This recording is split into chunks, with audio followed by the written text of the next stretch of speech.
I think to some degree I am. Again, when I wrote Misery, it never occurred to me that that's what I was doing at the time that I was writing it. After the book was actually done, after it was done just being the story, and I'm able to step back a little bit and say, is this about any more than the story? Certainly that came to mind. Yeah, there have been some obsessive fans who have come to the house. I remember my wife saying that one day she came in from the garden, and there was a woman standing there, a woman that neither of us knew, in the middle of the kitchen, looking in cupboards. And my wife said, "Who are you?" And the woman said, "Oh, I'm just a fan. I want to see how he lives, but I'm not one of the crazy ones." Can you imagine? And I read there was, at one point, there was a man living outside your house in Maine who claimed that he was you. He lived in a camper van or something.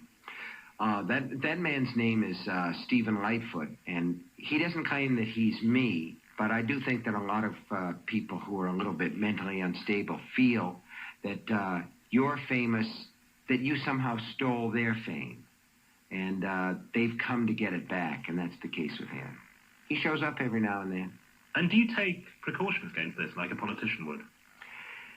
Yes and no. I don't have a bodyguard, and I don't live with two Doberman pinchers running around the yard with their vocal cords cut so that they can attack silently. I do want to have a life. I don't feel that there's any sort of a devil's bargain that I've been a part of where I'm saying, you give me success as a writer and I'll give up my right to have a private life.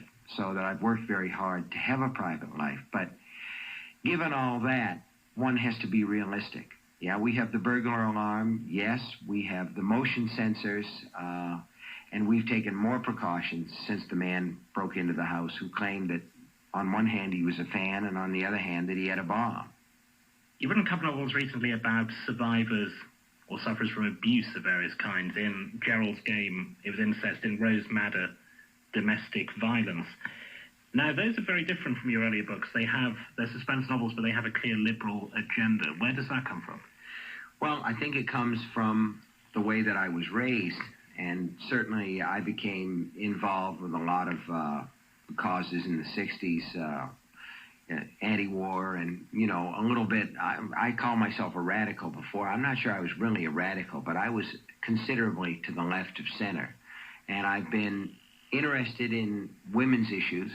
Partially, I think that some of the books about women simply come from the fact that I was raised by a woman, and I was raised in the company of women rather than in the company of men. I'm interested, too, in trying to be a male writer who's written about women in a little more dimension.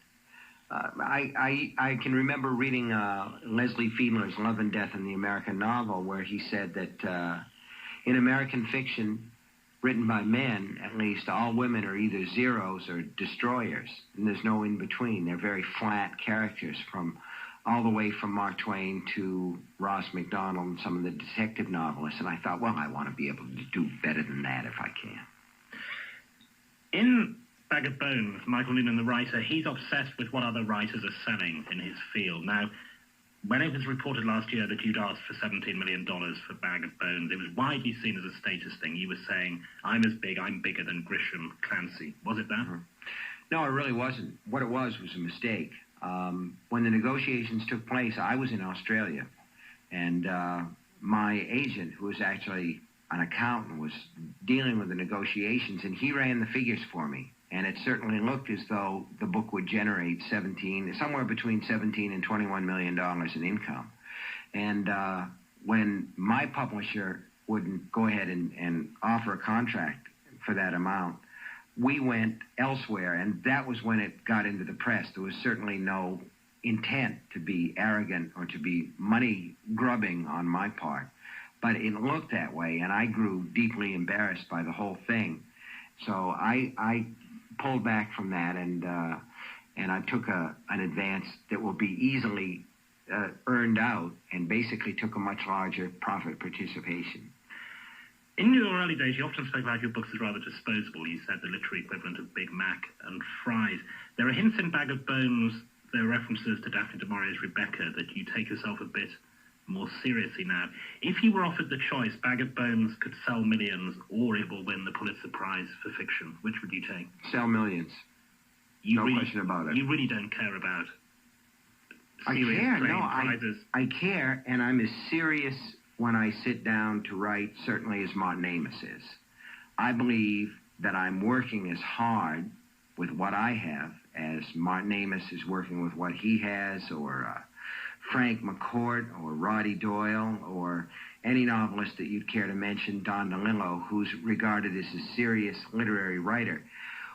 We've created an arbitrary dichotomy that seems to me to be every bit as ridiculous